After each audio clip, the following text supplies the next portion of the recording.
كنتم على سفر ولم تجدوا كاتبا فرهان مقبوضة فإن أمن بعضكم بعضا فليؤدي الذي اؤتمن أمانته وليتق الله ربه ولا تكتموا الشهادة ومن آمن الرسول بما أنزل إليه من ربه والمؤمنون كل آمن بالله وملائكته الله نفسا إلا وسعها السلام عليكم ورحمة الله تعالى وبركاته.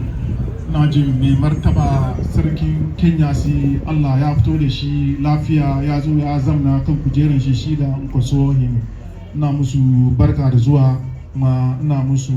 sauran jama'a duka da suka gayyato nan da sarakuna da imaman da suka zo nan da muna muku barka da zuwa. Najin kafin liman ya zo ya bude addu'a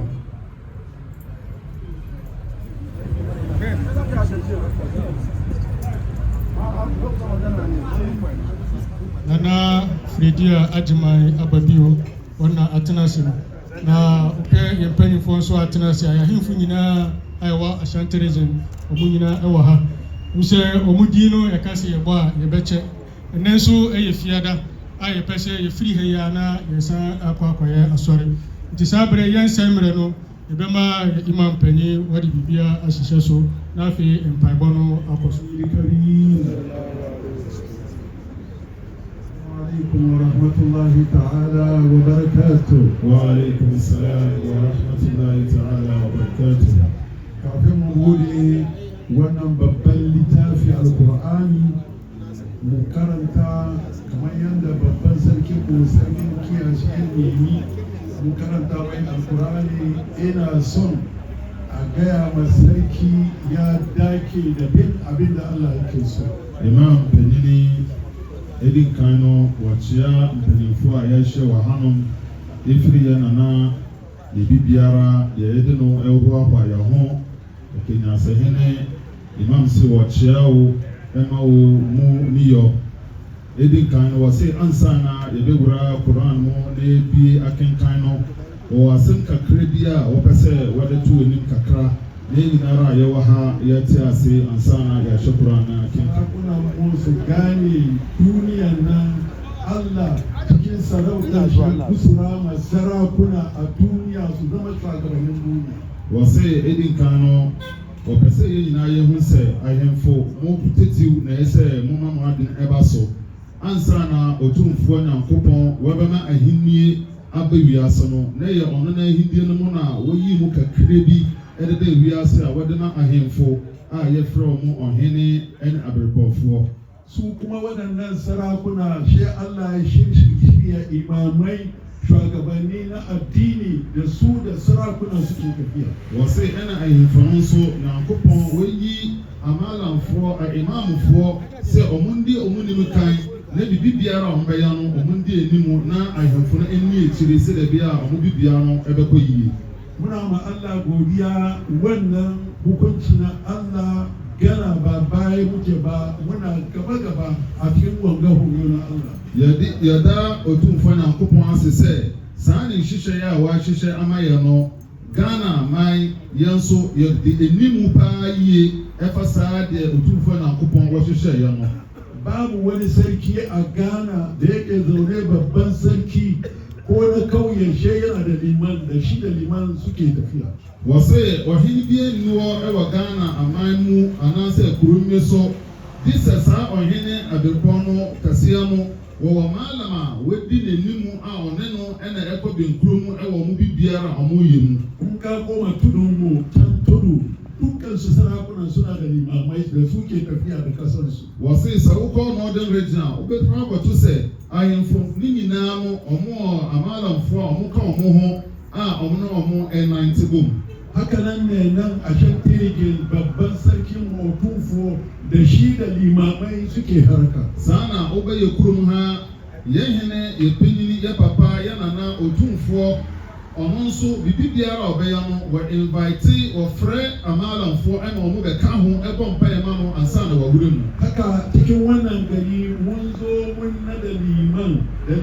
ya kun babu mun nada liman gashi nan zaune wato mun nada shi bai kai wani gashi nan muka nada shi nan shine liman a nan garin ga muka nada sannan muka shiga azumi. Wɔse nkyɛn biara saa ɛna yɛba kurom ha a yɛ Kenyase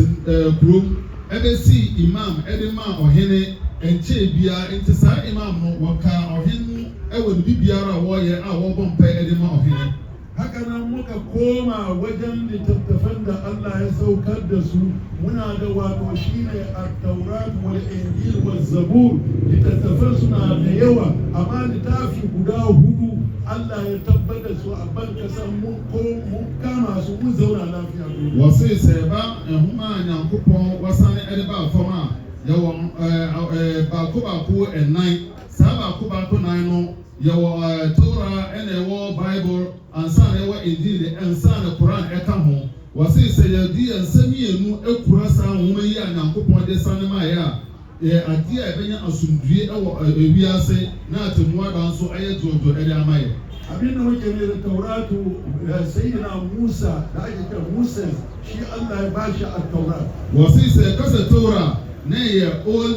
Testament a ɛno no ɛyɛ Moses ɛna Nyankopɔn sane ne ɛde maa no. In mun ce Injil littafi ne da Allah saukar da shi da Sayyidina Isa Kishan littafin ce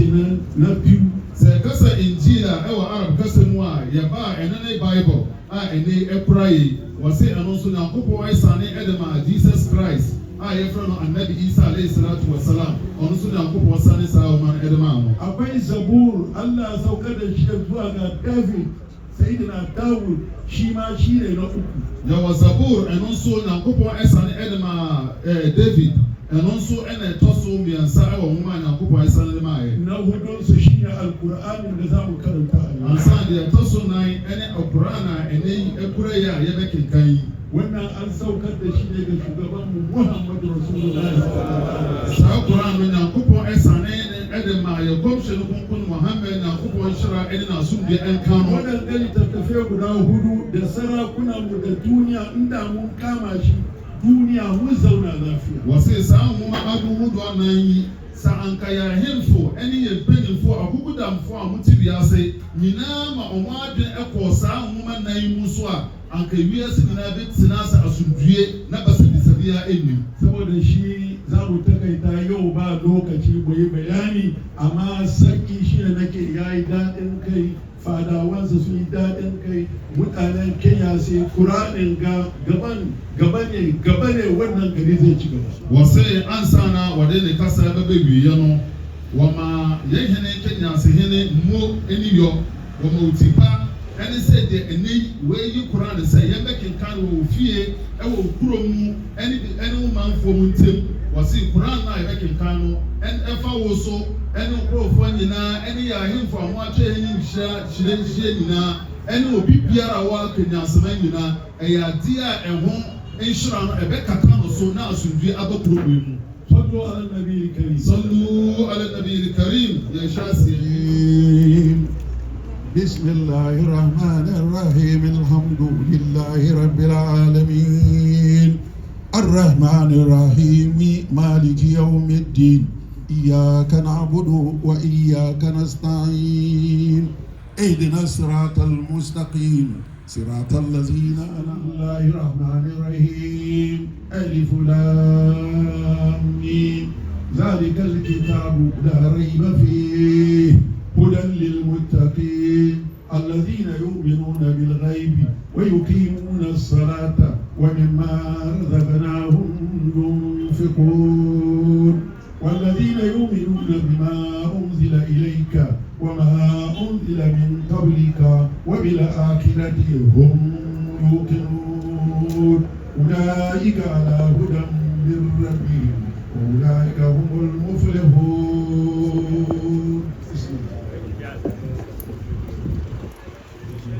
Sɛ a yɛpɛ sɛ biribi ayɛ dii na ɛma yɛakoma ɛne ebi biara ɛkɔ koraa no ɛmo na obɛtumi anya gyidie mapa na wanya deɛ wohu nyinaa ɛwɔ Nyankopɔn mu na ɛma yɛ kasa nnɔɔso mmerɛ a yɛkenkan Koran.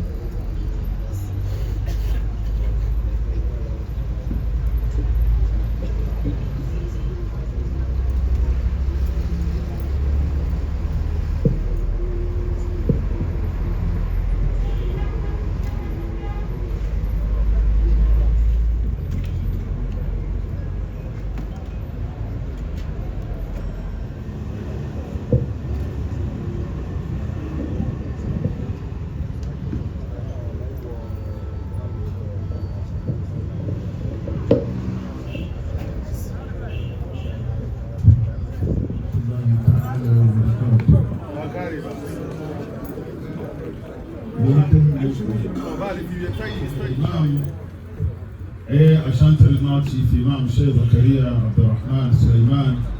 wase edin kan wasre na nkopon asomdie ene ne nhyira enka efiri dana na Kenyase hene so ekopem ya hemfo amatwe hani na hyia ene amalamfo imamfo nyina na nkopon asomdie enka obi biara. Kamar farko da muka ce mun duka da muka faɗi nan albarka alƙur'ani kafin mu duka Allah ya wasi sai dia ya kano edin kan no Quran a yɛken kan no ɛho nhyira no Nyankopɔn wɔmfa nkata yɛ nyinaa yɛ so na biribiara ntɔ so yɛ mfa mma inda aka zauna aka yi karatun alkur'ani yana naso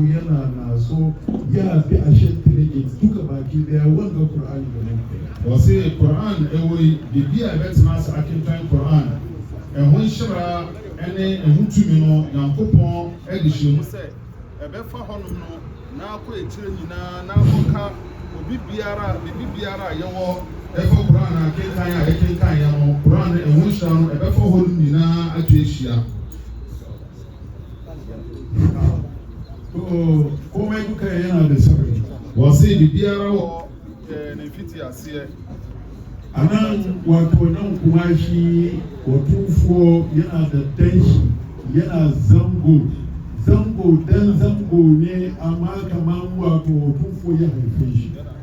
wɔse yana na otumfoɔ wɔse tutu ɛsɛkɛ ɔne ba bi a wɔde no asi ama zangofoɔ a wɔte sɛ ɔno ne ne kum ɛwɔ zango mu bibi biara a yana na otumfoɔ ɛbɛya no wɔfa no so ɛna wɔde yɛ ma zangofoɔ wanda ake ce masa shine mukoswa wɔse yɛn nua no a wɔka no ho nsɛm yi ɔno ne obi a yɛfrɛ no nkɔsoɔ hene ɛde ma zango shi nkɔsoɔ hene nan shi ke tsakanin sarakunan munga da malumma tsakanin mu da otumfu wɔse saa yɛn nua a ɔyɛ yɛhene nkɔsoɔ hene ɔno ne obi a wɔte hɔ ɛde ma otumfoɔ ɛfa n'anum nsɛm ɛne ba zangofoɔ ɛfa ahemfo so ɛne ma alamfoɔ nyinaa no ɔno na gyina ano ɛde ma no. ina son jama'a sarakunan mu na zango da sarakunan mu shi sarkin gari da kansu sani wanda Qur'anin ga da yake alakan da ke tsakanin mu da shi unkosuwan ne da sarakuna da malumma shi ya tsara mu yau da ba wanda zai iya bari mu fita gidajen mu yau shi albarka shi unkosuwan wɔse wɔpɛ sɛ yɛn nyinaa yɛhu nsɛ yɛn nua a ɔyɛ nkɔsoɔ hene ɔno ɛnam ne gyinaberɛ ɛwɔ yɛn mu nti ɛna ɔno no ɛna wɔn bɔ nkaeɛ efiri yɛn nyinaa ma yɛbɛhyia a wɔha no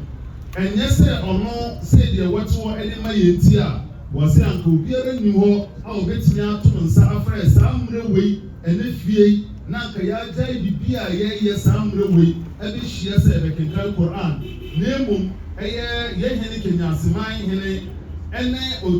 nkɔsoɔ hene mu tumi ɛna ma yɛn nyinaa yɛpie ɛbaa ha no saa mmerɛ wei. saboda shi wanga Qur'anin an kare akwai addu'an da ake bayan karanta Qur'ani ina son kowa da shi wato sarkin garin nan da waɗanda suke wato tare da shi kowa ya daure niyya abinda za mu karanta nan za mu gaya ma Allah kan bukatunmu da muke so Allah ya biya muna su. Wɔsɛ nti yɛwie koraa ni yɛwɔ mpaebɔ bi a ɛtwa toɔ a yɛ mpaebɔ a ɛrehyi yie ano ɔden ɛwɔ Nyankopɔn anim. Sɛ wode bɔ mpaeɛ ɛka kyerɛ Otumfoɔ Nyankopɔn a ɛna na nkonnwa no ɛwɔ so yie ɛma Nyankopɔn yɛ deɛ wopɛ no ɛde ma wo saa mmerɛ no mu. Nti ɛbɛkenkan no sɛ ɛbɛkenkan a ɛyɛ sɛ obiara nkankye wokankye no so no na wɔayi bibi kakra ɛde ama sɛ deɛ yɛkenkan no ɛwɔ obutaeɛ ne deɛ wowɔ akoma so ɛpɛ sɛ deɛ bɛyɛ a Nyankopɔn ɔbɛyɛ wɔ akoma so pɛdeɛ no ɛde ama wo. Nti ɔno no wɔ sɛ ɛnam sɛ wɔahia Kenyaseman hene ankasa n'ahobanbɔ ɛne sɛ deɛ bɛyɛ a biribi biara bɛkɔ prɔmprɔm nti wɔde bɛhyɛ no so ɛna ɛde akɔ ne manfo nyinaa ne ahemfo a mo atwa hɛnyi no hyia Nyankopɔn wɔyɛ saa ɛmfa ama yɛ. Shi kuma kasuwan yini da hawan gani hidiman da ya fara zango yana mana hidima kwarai da gaske Allah biya bukatu. Wɔse nkɔnsoɔ yini ɛnyɛ wei ɛne n'ahyɛseɛ ɛwɔ deɛ wɔde yɛ ɛma ne dɔm ɛne ne man. Na mmom wɔayɛ bebree a yɛntumi mmom ɛnkenkan koraa no nti ɔno nso Nyankopɔn yɛ n'akoma so pɛdeɛ ɛmfa ama no. Saboda shi ta kake za mu bari wanda ke limami da na yadda da shi shine imamul faida shine yake son ya karanta wannan addu'a da na faɗi. Imam sɛ ɛno nti no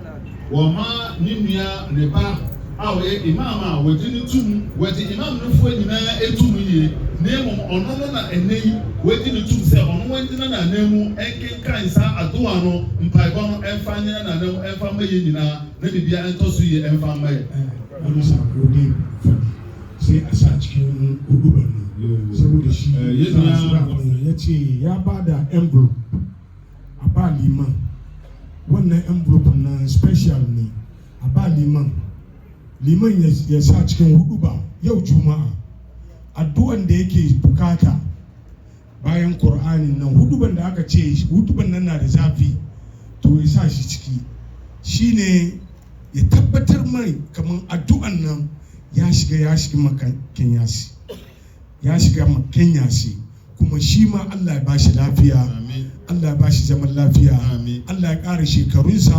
Allah ubangiji ya kiyaye shi ya kiyaye Kenyase mai ya kiyaye Asante mai gaba daya ya kuma kiyaye Otumfuo sai to the second amen. Sai envelope bi wɔ hɔ a yana na ɛka sɛ yɛmfa nhyɛ imam ankasa nsa. Wɔsɛ mpaebɔ a yɛsɛ ano ɔnam ɛrehye no sɛ imam ma na sɛ wɔbɔ mpae a ɛnɛ fie sɛ ɔgyina simpie so a wɔnkan wɔ mpaebɔ mu na ne nkankye a wɔkankye ɛde fa Koran na ɛkenkan yi Nyankopɔn wɔnyɛ n'akoma so pɛde ɛmfa mma no. Ɛno akyi no ade biara a wɔnyɛ biara Nyankopɔn wɔnyɛ mma no emusuo ɔsan Nyankopɔn ntonku na Kenyaseman Nyankopɔn wɔyɛ asetena pa ɛne asomdwie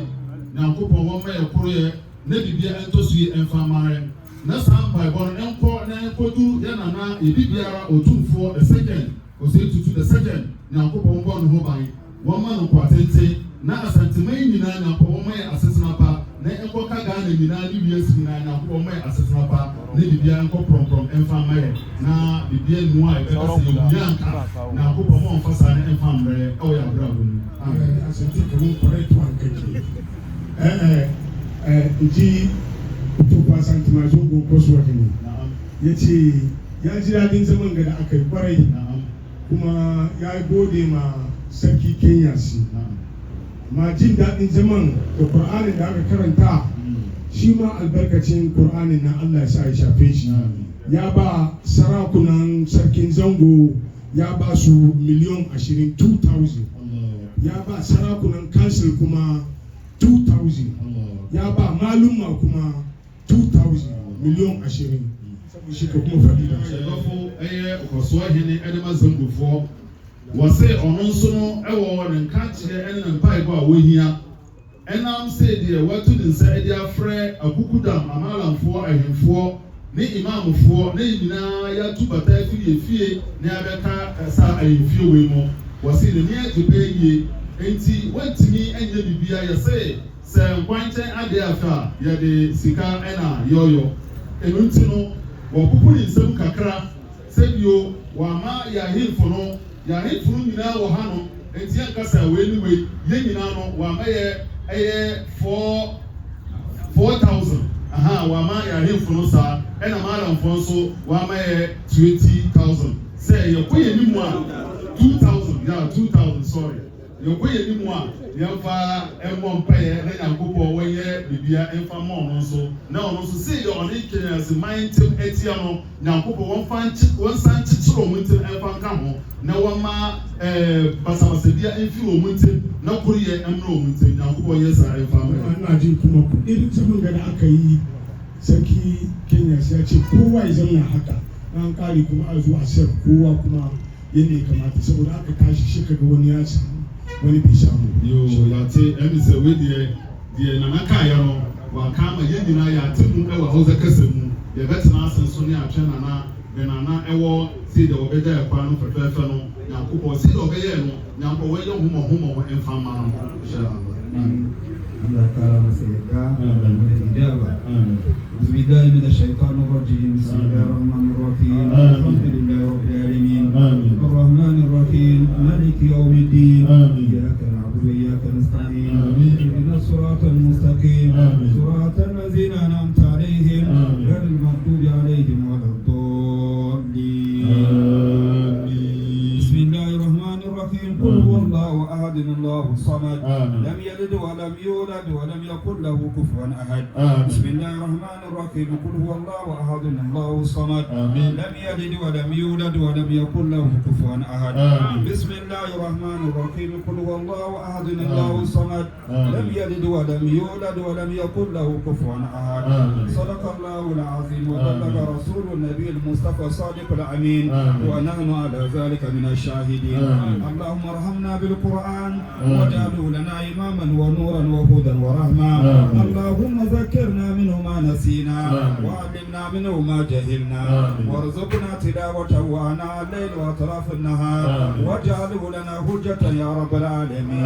اللهم أصل لنا ديننا الذي هو عصمة أمرنا وأصل لنا دنيانا التي فيها معاشنا وأصل لنا آخرتنا التي فيها معادنا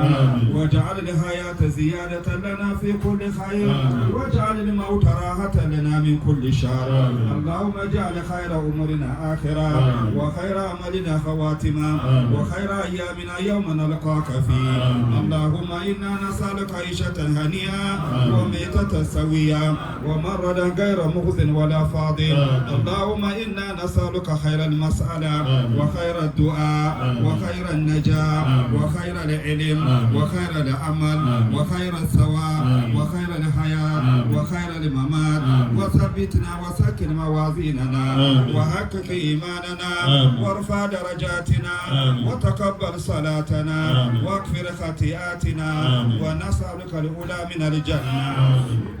اللهم إنا نسألك موجبات رحمتك وعزائم مغفرتك والسلامة من كل إثم والغنيمة من كل بر والفوز بالجنة والنجاة من النار اللهم أحسن عاقبتنا في الأمور كلها وأجرنا من خزي الدنيا وعذاب الآخرة اللهم اقسم لنا من خشيتك ما تقول به بيننا وبين معصيتك ومن طاعتك ما تبلغنا بها جنتك ومن اليقين ما تهون به علينا مصائب الدنيا ومتينا بأسماعنا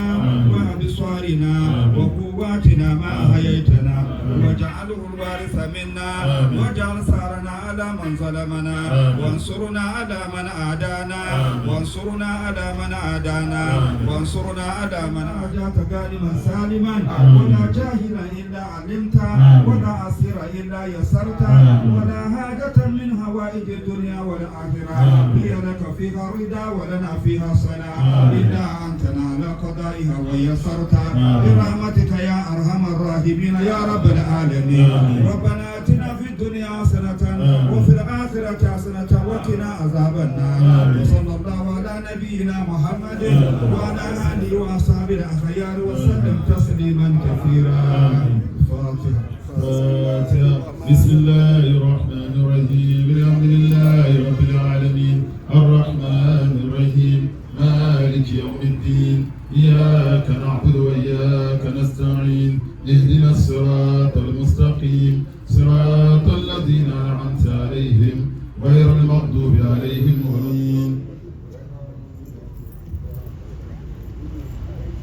وسي edin kan yɛde otu mfa na nkopɔn ase sɛ ne tumi mu wama yɛ atena ase na kenkan koran no ama yɛ abɔ mpaeɛ ewie ɛwɔ asomdwee mu. Kamar da na ce littafi guda hudu na duniya sarakunan mu wato da limamai in mu gama duniya duka da fararen mu da bakacen mu da duniya mu zauna lafiya. Wɔse sɛ de odin kan kaeɛ no yɛwɔ nwoma ɛnan bi a nyankopɔn ahyɛ ɛde maa yɛ sɛ yɛ ahemfo yɛ mpanimfoɔ yɛ maalamfoɔ obiara nyinaa ekuta mu din a ɛyɛ adeɛ a ɛbɛtena wiase asomdwee mu. Da bakaken mu da fararen mu inda mun kama waɗannan littafi hudu da mun zauna. Ɛyɛ Afrikafoɔ ɛne Europe ɛne ewiaseman nyinaa sɛ ekura mu din a ɛyɛ adeɛ a ɛbɛtena asomdwee mu.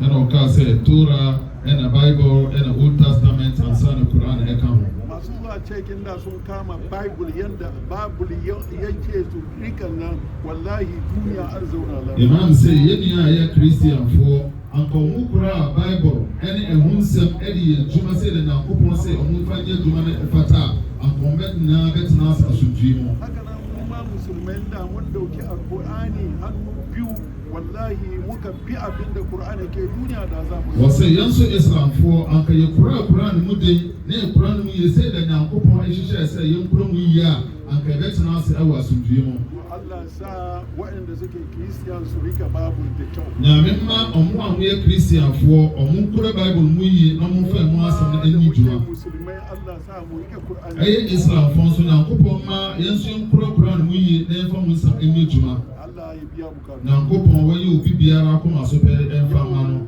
Rana ne na Juma'a za mu koma ko mu shirya wato zuwa sallan Juma'a ba za mu yi wata magana ba. Ɛnɛ ɛyɛ fie yɛni mmerɛ dodoɔ a yɛbɛtena ase nti yɛka mpaebɔ no nyinaa abom na yɛabɔ no tɔfa na sɛ de bi a obiara bɛkɔ ne masallaci na yɛakɔyɛ sallah ɛfrɛ ɛnɛ yi yɛne mmerɛ saa. Amma muna cewa wato kin siyasun yi ne yanda ya dauki nan dare ne rana ne muna tune da shi da addu'a mu. Imam sɛ yɛ Nana Kenyase hene wɔse nsɛm wei ɛkɔma wo wɔse wɔpɛ sɛ wohu sɛ ɛyɛ original chief imam ɛyɛ ewie o anadwo o nsuo mu o ewia mu o mmerɛ biara a wobɛka no no gye so amen ɛfisɛ ne mpaebɔ ɛka wo ho de biara Nyankopɔn yɛ sa. Balle ma ina da mafaɗi na dukkan limamai na Ashanti Gen wato dukansu suna karkashi na wanda yake kika sai imam yana nan kanina ne dana ne wato shi ma zai ta taimaka da addu'a a zauna lafiya a wannan gari na ake. Wasu Nyankopɔn no tumi no wɔde imamfo a mohyɛ Ashanti nyinaa de ahyɛ ne nsa nti wɔbɛbɔ mpae na wahyɛ ɔmo nso ama ɔmo nso abɔ mpae ama wo titiw ɛne Kenyase imam foforɔ a yɛde ne nsi so ɔyɛ obi a mmerɛ bi a wɔnyɛ imam no ka kyerɛ no anaa sɛ ɛyɛ kɔso hene ɛyɛ adeɛ a ɛbɛka no hɔ na mpaebɔ no ɛde bɛkɔ so saa.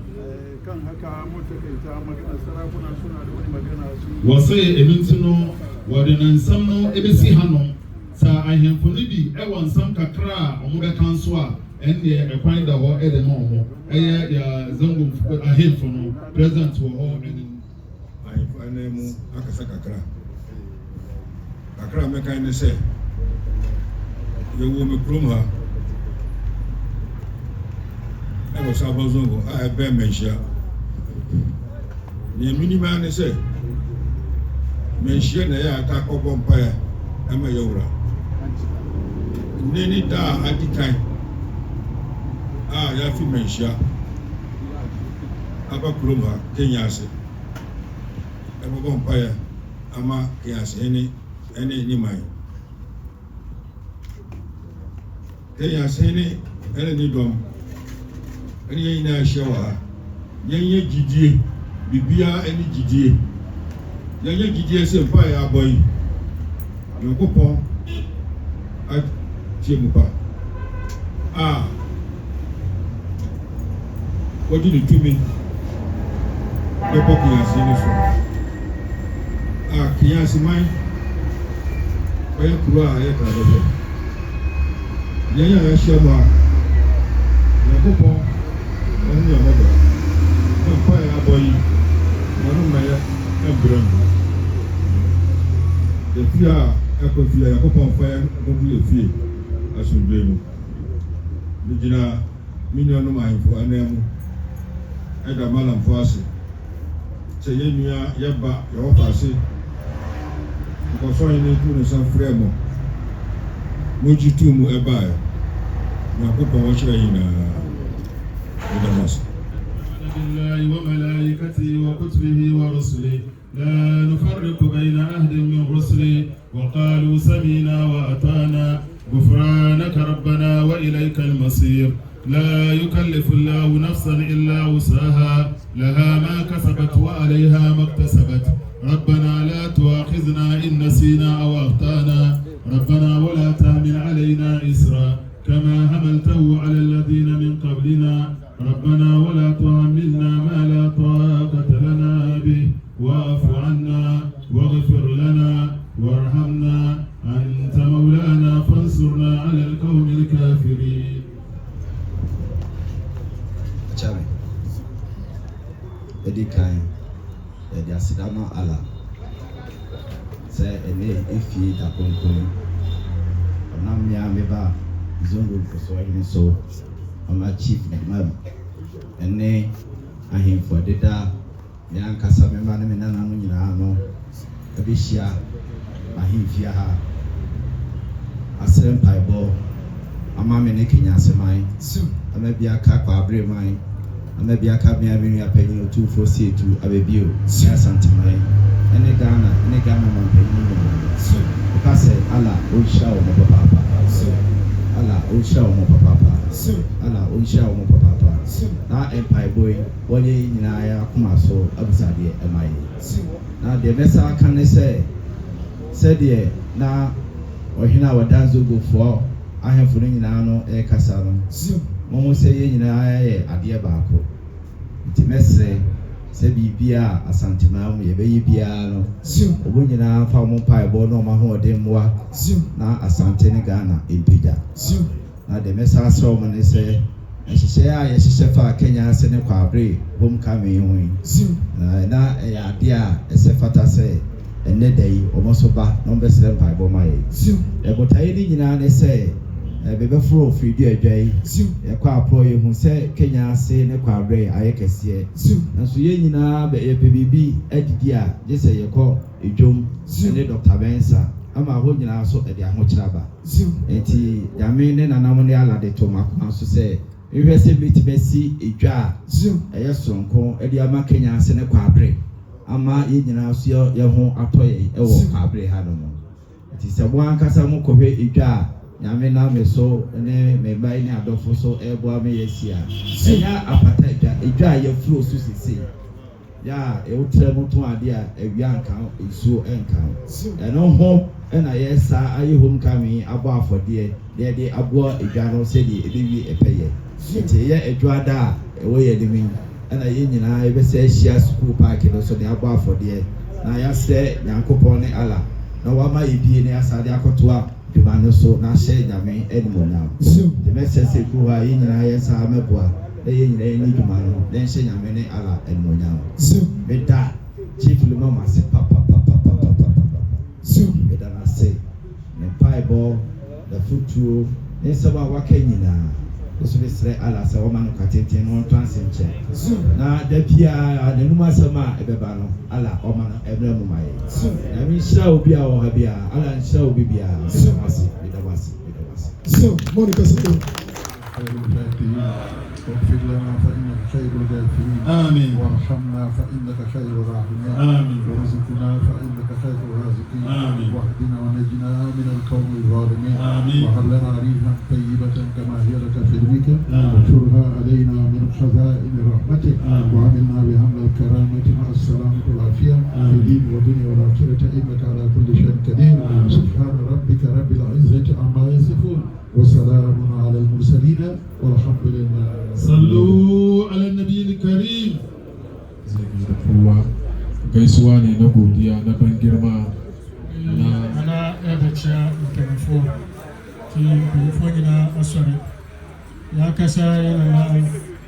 na Nana Fredia Ajimai Ababi.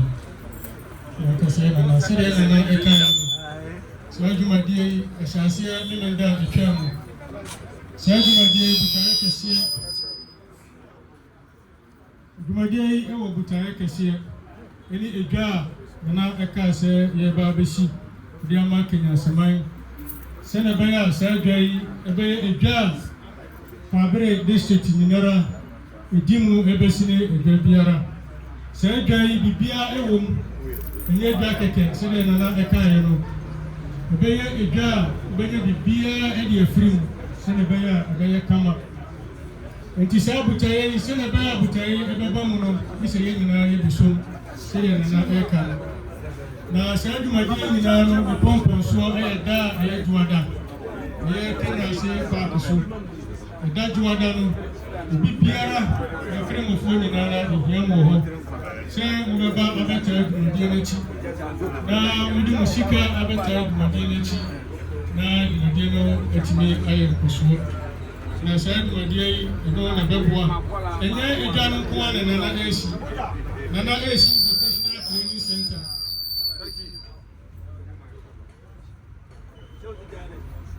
Siam undum baik ba ko malu misa ande ma feedback wa Nana AC vocational training center no so ewo ho a eka na dwumadie ho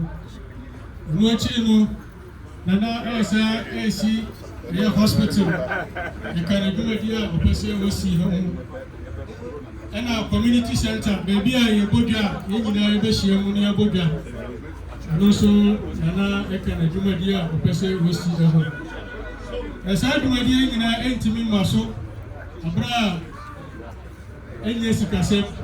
tibibia eye sikasem ti eduruwa ada eye juada no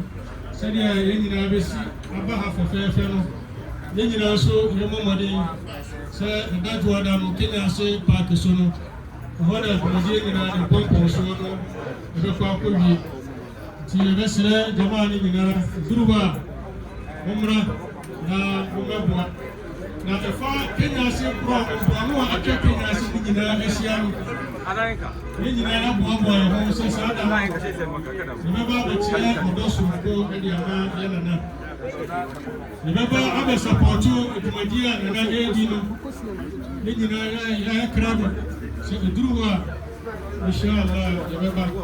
timo mo ha nyina ra mo de se bibiara wa ha no so baba edi ni ko a abeta edumadia ni na dwumadie no aye nkosuo ede amayo tuwene tabo kakra pesa ndo ono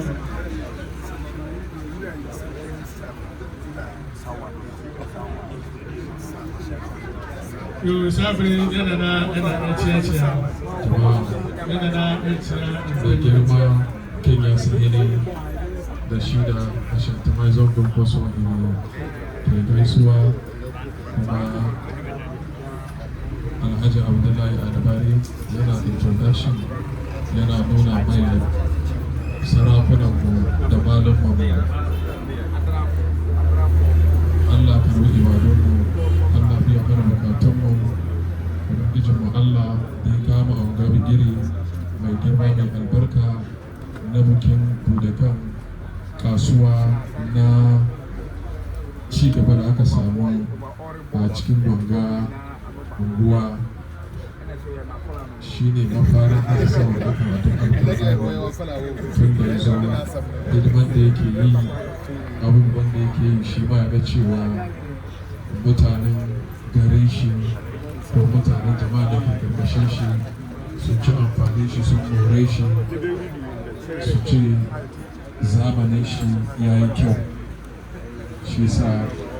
haka hasa sauran ga tafiya ga duka baki daya ta ubangijin mu Allah ya karbi addu'ar ubangijin mu Allah biya mu bukatun mu muna sannan mu da zuwa kuma muna cewa Allah saka mana da alheri ubangijin mu Allah ya bar ya ƙara ɗaukar zumunci da soyayya tsakanin mu duka baki daya mai girma Kenyase ne girma da shida Ashanti Zone Kwaso ne ke gaisuwa yau ya san kuma mun san shi tafiyan kenan Allah ya kara zumunci tsakanin mu duka baki daya. Allah ya kara mana lafiya da yawancin rai, ya ba mu arziki mai yawa wanda babu wani abu a bayansa.